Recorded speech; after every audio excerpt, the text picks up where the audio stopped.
जय हिंद प्यारे बच्चों, कैसे आप सभी। तो आज का वीडियो आपका रहने वाला है झारखंड बीएड एंट्रेंस 2023 में जो भी प्रीवियस ईयर क्वेश्चंस आया हुआ है उसको हम देखेंगे। यहाँ पे टीचिंग एप्टीट्यूड का सिर्फ क्वेश्चन देखेंगे जो सेट डी का है। Set A B C D होता है, बट यहाँ पे सेट डी का लिया और सेट डी में आपका पूछा गया है 61 से लेकर 100, मतलब 40 क्वेश्चंस और 40 मार्क्स। तो चलिए समय को ना वेस्ट करते हैं। 2022 का भी डाला हुआ है, 23-24 का डाला हुआ है, 25 का डाला हुआ है, तो सारा डाला हुआ। ये आपका 2023 का, अगर आप लोग थ्योरी नहीं देखे हैं तो आप लोग थ्योरी जा करके प्ले लिस्ट देख लीजिए। और 100 MCQ आपको बहुत ज़्यादा इंपॉर्टेंट जो रहने वाला है टीचिंग एप्टीट्यूड से, वो आप लोग को हम अपलोड कर दिए हैं। तो चलिए आज का जो पहला सवाल है उसकी तरफ चलते हैं। और आप लोग समय नहीं गवाइएगा, 2 का स्पीड में ज़रूर देखिएगा करके, क्योंकि हो सकता है कि हाँ डिस्क्राइब करने में थोड़ा समय हम लगा देते होंगे। तो आप लोग को 2 का स्पीड 2 गुना स्पीड करके आप लोग वीडियो को देख लीजिएगा। 15 मिनट का वीडियो रहता है। ओके, चलिए पहला क्वेश्चन है कि what type of evaluation identify learning deficiency of and difficulties of the learner. किस प्रकार का मूल्यांकन शिक्षार्थियों को सीखने की कमियों और कठिनाइयों को पहचानने के लिए किया जाता है। तो वो क्या होता है, कंटिन्यूअस, समेटिव, डायग्नोस्टिक और प्लेसमेंट। तो देखिए प्लेसमेंट तो एकदम होने से नहीं रहा। कंटिन्यूअस जो हुआ, क्या हुआ, कंटिन्यूअस हम लोग जो करते हैं इवोल्यूशन, एक समेटिव इवोल्यूशन कहते हैं, ठीक है ना। और आपका असेसमेंट भी होता है। तो डायग्नोस्टिक जो होता है उसमें हम ये चेक किया जाता है, डायग्नोस्टिक होता है ना, कोई बीमारी को डायग्नोस्ट करना। तो डायग्नोस्टिक में हम चेक करते हैं कि बच्चे को क्या समस्या है और उसका उपचार क्या होगा। ओके, तो इसी में हम सीखने की जो कमियां और कठिनाइयां हैं किस में पहचानेंगे, डायग्नोस्टिक में। सबमेटिव में क्या होता है, आपका फाइनल एग्जाम हो जाता है तब उसका हम परीक्षा लेते हैं। ओके, चलिए नेक्स्ट सवाल की तरफ हम देखते हैं। चलिए आप लोग क्लियर दिख रहा होगा कि विद्यार्थियों से सही प्रतिक्रिया एवं उचित व्यवहार को बढ़ाने के लिए निम्नलिखित में से किसका उपयोग करना चाहिए। अज्ञान, सजा, कठोरता या तारीफ। तो हमेशा बच्चे का तारीफ करना चाहिए ताकि वो बच्चे हमेशा क्या हो सके, उचित व्यवहार कर सके। चलिए नेक्स्ट सवाल की तरफ हम चलते हैं। 63, परीक्षा के लिए ब्लूप्रिंट तैयार करते समय निम्नलिखित में से किस पर ध्यान नहीं दिया जाना चाहिए। देखिए ब्लूप्रिंट क्या होता है, सिंपल सी ब्लूप्रिंट क्या होता है कि कैसे क्वेश्चंस बनाना है, कितना मार्क्स का रखना है, कौन सा टॉपिक का बनाना है, कितने समय के लिए बनाना है, कौन सा क्लास का बनाना है, ये सब जो हम लोग ध्यान रखते हैं तब क्वेश्चंस को बनाते हैं। तो उसमें किसका ध्यान नहीं रखना है, तो भैया टॉपिक का तो ध्यान एकदम रखना है। इंस्ट्रक्शनल ऑब्जेक्टिव, जो भी मतलब आपको ऑब्जेक्टिव उद्देश्य दिया गया उसका ध्यान रखना है, ठीक है ना। ये क्या है, मालदार, ये तो गलत टाइपिंग हो गया। प्रश्नों के प्रकार, कितने प्रकार का प्रश्न देना है। जैसे देखिए पहला क्या होता है, मल्टीपल चॉइस क्वेश्चंस, ठीक है ना। फिर फिर होता है टिक द करेक्ट, फिर फिला, फिर ट्रू फॉल्स में मैच, इतना सारा होता है। फिर long question, short question, very short question, short question, long question, फिर है ना वेरी लॉन्ग क्वेश्चन। ओके, फिर डायग्राम। इस तरह का क्या होगा, एक सेट हुआ, फॉर्मेट हुआ। आप लोग कोई बच्चा का किताब देखिएगा तो उसमें ये फॉर्मेट दिया होता है, ठीक है। तो क्या होता है, शिक्षण समय, क्वेश्चन बनाते समय आप समय क्यों देखिएगा। देखिए यहाँ पे कौन सा समय कि आपको बनाने में 2 घंटा लग रहा है, उससे क्या दिक्कत है। बच्चा का क्वेश्चंस का जो टाइमिंग है वो ध्यान में रखना है, ठीक है ना, कि 20 मिनट में एग्जाम होगा, बस उतना ही सवाल देना है। अब आपको क्वेश्चन बनाने में आपको 5 घंटा लग गया, ये आपका मैटर है। ओके, चलिए कि बोल रहा था curriculum of educational should be based on, तो क्या होगा 64 नंबर का क्या होगा, theory, practice, A and B, none of these. तो शैक्षिक संस्थाओं के पाठ्यक्रम सिद्धांत और अभ्यास दोनों पर आधारित होना चाहिए। तो ऑप्शन नंबर सी पे चलेंगे। ओके, 65 का क्या होगा प्यारे बच्चों, देखते हैं कि डैश नेतृत्व के अध्ययन के दृष्टिकोण है जो नेता के व्यक्तित्व पर जोर देता है। आकस्मिक सिद्धांत, सामूहिक सिद्धांत, विशिष्ट सिद्धांत या प्रेरक सिद्धांत। तो 65 का क्या हो जाएगा बच्चा, थ्योरी, विशिष्टता सिद्धांत। देखिए इसमें क्या होता है ना कि मतलब एक लीडरशिप को एक गाइड करता है, एम्फिसाइज करता है पर्सनैलिटी ऑफ लीडर का, है ना। उसमें कहता है कि नेतृत्व के अध्ययन के दृष्टिकोण है जो नेता के व्यक्तित्व पर जोर देता है। तो ट्रेट थ्योरी बोलता है जैसे जिसके यहाँ पे हमेशा नेता होता बनते हुए आता है, जिस माहौल में रहता है तो वो ज़्यादा मतलब ये काम करता है, ठीक है ना, वो बोलने की उसमें क्षमता ही आ जाती है। 66 नंबर का देखते हैं कि आप कक्षा में अधिक छात्रों की भागीदारी सुनिश्चित करना चाहते हैं, निम्नलिखित में से किस शिक्षण पद्धति को अपनाएंगे। देखिए कितना तो मस्त सवाल है। आप चाहते हैं कि सारे बच्चे, ज़्यादा से ज़्यादा बच्चे भाग लें क्लास में, तो अब क्या कीजिएगा, प्रदर्शन कीजिएगा, बहस कीजिएगा, सोशल पार्ट कीजिएगा या तो रोल प्ले कीजिएगा। तो आप 66 नंबर में क्या कीजिएगा, डिस्कशन कीजिएगा। अगर आप डिस्कशन करवाइएगा तो सारे बच्चे एक दूसरे में भाग लेंगे। ये बच्चा इससे डिस्कस कर रहा है, ये बच्चा इससे डिस्कस, आप ग्रुप बना दीजिएगा, सारे बच्चे भाग लेंगे। आप प्रदर्शन कीजिएगा तो बच्चे भाग नहीं लेंगे, बच्चे सिर्फ देखेंगे, खुद से कुछ नहीं करेंगे। ध्यान से समझिए, सिर्फ प्रदर्शन करेंगे। एक मदारी वाला आ गया तो अब ढोल बजा रहा है, सारे बच्चे देख रहे हैं, बट अपने से बच्चे कुछ नहीं ना कर रहे हैं। तो बच्चे को खुद से मतलब पार्टिसिपेट करना है, एक्टिव बनाना है। बच्चे को क्या करना है, हमेशा एक्टिव बनाना है। ओके, चलिए, तो क्या होगा, भाषा डिस्कशन करा दीजिएगा तो क्या होगा, बच्चे एक दूसरे से इंगेज हो जाएंगे। 66 का विशिष्ट की वह प्रक्रिया है जिसमें आप विभिन्न सामान्य पहलुओं या बुनियादों संबंधों की पहचान करते हैं। तो 67 नंबर का क्या हो जाएगा, जनरलाइजेशन। क्या हो जाएगा, जनरलाइजेशन। 68 नंबर, यदि आप बच्चों में निरीक्षण करने की क्षमता में सुधार करना चाहते हैं तो हम निम्नलिखित में से किसका सिफारिश करेंगे। ठीक है, 68 का क्या हो जाएगा, विषय में रुचि पैदा करना, अनुभवों के लिए एक रूपरेखा विकसित करना, विकसित यहाँ पे होगा, इंद्रियों को तेज करना या मानसिक संकायों का परीक्षण करना। तो ट्रेनिंग मेंटल फैसिलिटीज, उसको क्या करेंगे हम लोग, बच्चे का जो मेंटल फैसिलिटी उसको क्या करेंगे, ट्रेंड कर देंगे, तेज कर देंगे, उसको थोड़ा सा ट्रेंड कर देंगे, क्या करेंगे, प्रशिक्षण कर देंगे। देश में शिक्षण प्रणाली नियोजित और समन्वय विकास में शामिल शीर्ष स्थान किसका है, यूजीसी, एनसीईआरटी, एनसीटी और एक्सीड। तो आपको क्या पूछा गया है, तो इसका क्या होगा, एनसीड, national council for teacher education, जो आपका क्या होता है, टीचर जो भी होते हैं टीचर का एजुकेशन के लिए, उस पर बात किया जाता है। ठीक है ना, यूजीसी का पूछा जाता है, अंडर ग्रांट कमीशन। ठीक है, national council for education research and training, NCERT का। तो इस तरह आपको क्या होगा, फुल फॉर्म भी पूछ लिया जाएगा। 70 नंबर का क्या होगा प्यारे बच्चों, सो देखिए, यदि आप छात्रों में सहयोग और टीम भावना विकसित करना चाहते हैं तो आप किन गतिविधियों का प्रस्ताव देंगे, कला, बहस, परियोजना कार्य या प्रश्न पूछना। तो देखिए, आप खुद से बना सकते हैं परियोजना कार्य। क्या प्रोजेक्ट वर्क दे दीजिए, बच्चे में टीम की भावना आ जाएगा कि हमको बेहतर करना है, हमको बेहतर करना, हम मिल के करेंगे, ये काम हम करेंगे। मतलब टीम जब बना दीजिएगा तो सहयोग की भावना उसमें उत्पन्न हो जाएगा। ओके, चलिए, 71 का देखने में कितना बड़ा लग रहा है, 71, बाप रे बाप कितना बड़ा होगा। इसका आंसर देखिए कितना मतलब आसान होगा। आप एक ऐसे शिक्षक से मिलते हैं जो मानता है कि छात्र स्वाभाविक रूप से जिज्ञासु होते हैं और सीखने के लिए प्रोत्साहित करने का सबसे अच्छा तरीका स्वयं की खोज की प्रक्रिया के माध्यम से होता है। ऐसे छात्रों को सीखने के लिए प्रोत्साहित करने की अत्यंत संभावना है। क्या, इंट्रिंसिक मोटिवेशन, अंदरूनी, अंदर वाला मोटिवेशन है, जिसके अंदर आ जाएगा वो क्या हो जाएगा, अपने आप सब सीख जाएगा। ओके, चलिए नेक्स्ट, बच्चे सक्रिय रूप से दुनिया की अपनी समझ का निर्माण करते हैं। यह कथन एक कथन है जिसका श्रेय किसको दिया जाता है। ठीक है ना, यह श्रेय किसको जाता है, 72 का क्या हो जाएगा, स्किनर का। यहाँ पे बी नंबर ऐसे होगा। ओके, किसका होगा, स्किनर का। 73 नंबर का हम चलते हैं। एक बच्चा खिलौने को तोड़ता है और उनके घटकों का पता लगाने के लिए उन्हें अलग करता है। आप क्या समझते हैं, बच्चे को खिलौने से कभी ना खेलने दें, एकदम गलत। हमेशा कड़ी नज़र रखें, एकदम नहीं। जिनके जिज्ञासु स्वभाव को प्रोत्साहित करें, उनकी ऊर्जा को दिशा दें। उन्हें समझाएं कि खिलौने तोड़ना नहीं चाहिए। क्यों समझाएंगे खिलौने तोड़ना नहीं चाहिए, उनको एक्टिवेट कीजिए, जिज्ञासु कीजिए, है ना। Encourage his inquisitive and channel his energy, क्या कि उसके एनर्जी को उसका बढ़ाइए। जिज्ञासु होगा बच्चा कि खिलौना काम कैसे करता है, तो नया सीखेगा। ऐसा नहीं कि एकदम धमका दिए कि तोड़ेगा तो अगला बार नहीं ले देंगे, तो बच्चे क्या होता है, डिमोटिवेट हो जाते हैं अंदर से। नेक्स्ट क्या है, व्यक्ति अपनी गलतियों से सीखता है। यह कथन किस अधिगम सिद्धांत पर है। देखिए, व्यक्ति अपनी गलतियों से, ट्रायल एरर थ्योरी। ठीक है ना, क्या होता है, बच्चे ज़्यादा मतलब कोई भी व्यक्ति गलती करेगा तो ज़्यादा सीखेगा। यह किसका है, ट्रायल एंड एरर थ्योरी। देखिए यहाँ दिया, परीक्षण एंड त्रुटि विधि। ठीक है ना, ट्रायल एंड एरर थ्योरी कहता है जितना आप गलती कीजिएगा उससे उसी हिसाब सीखिएगा।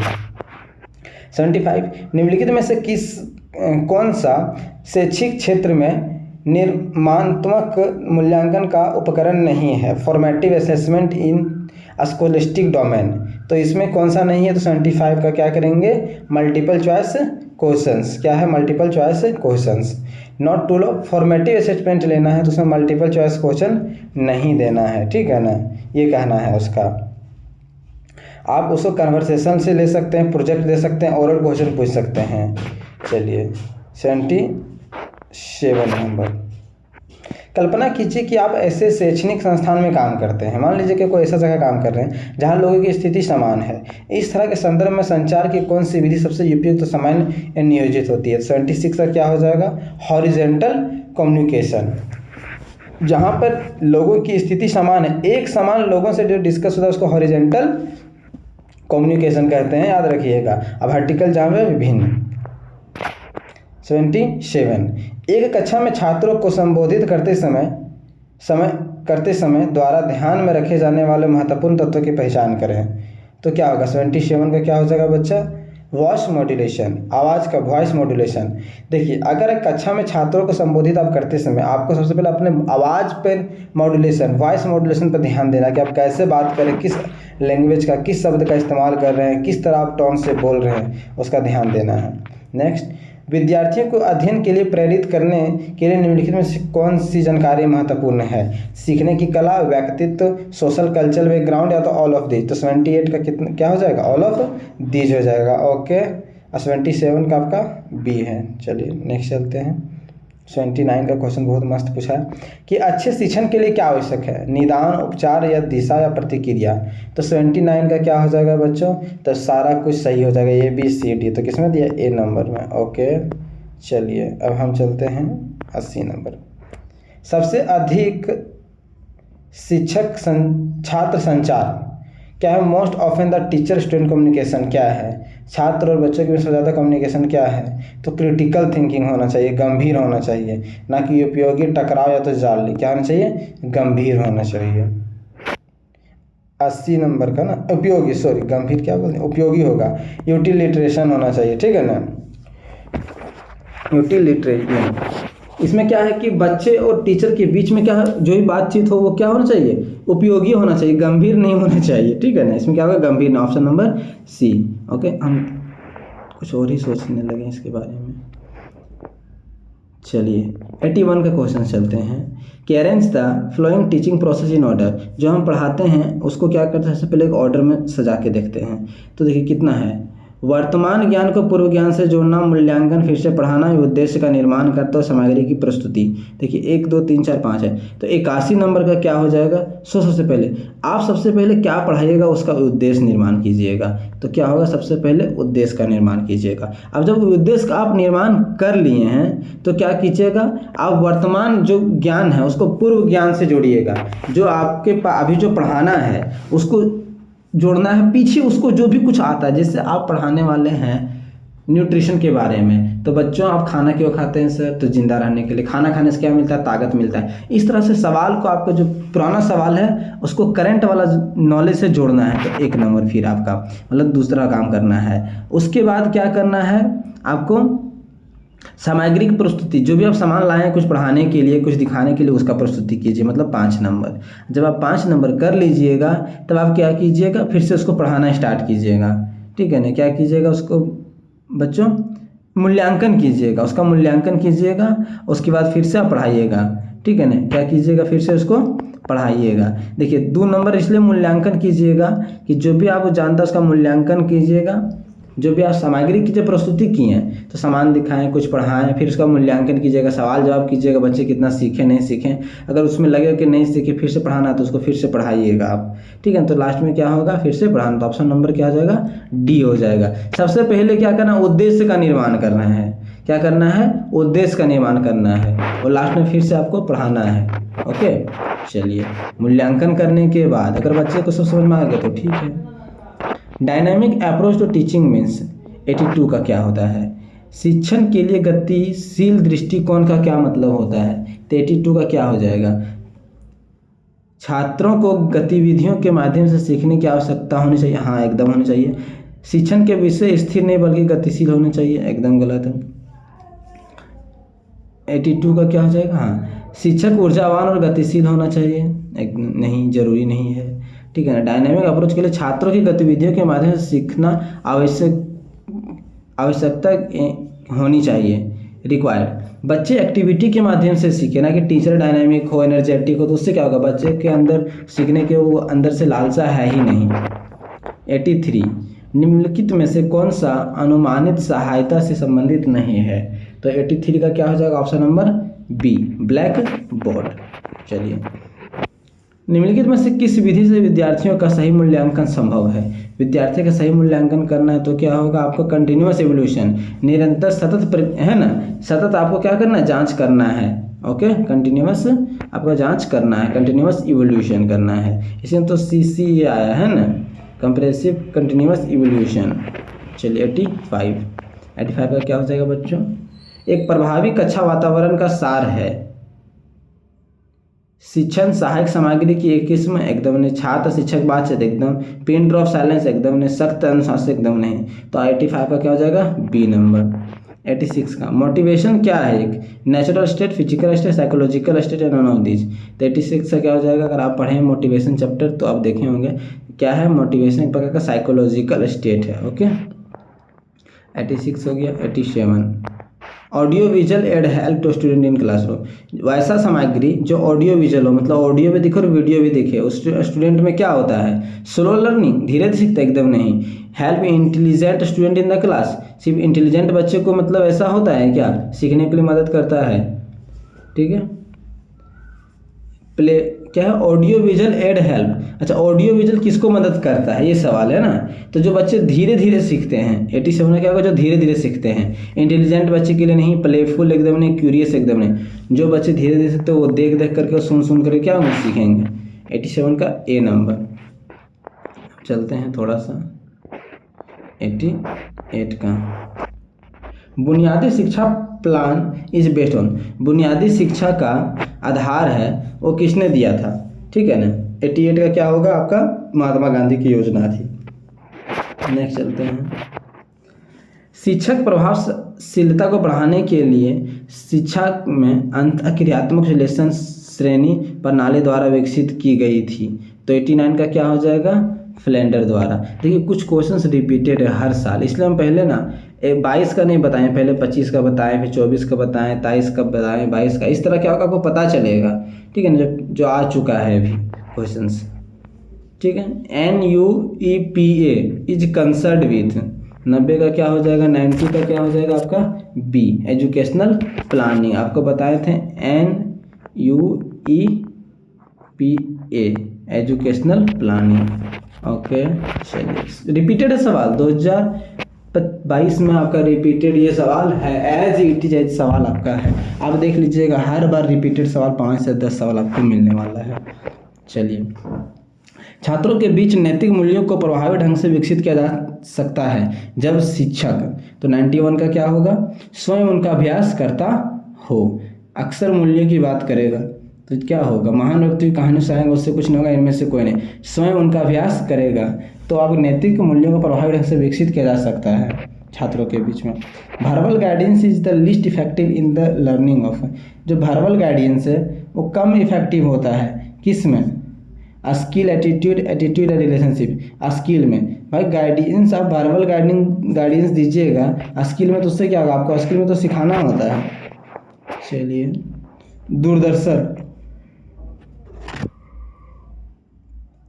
Which of the following is Doordarshan educational television channel? तो इसका क्या हो जाएगा बच्चों?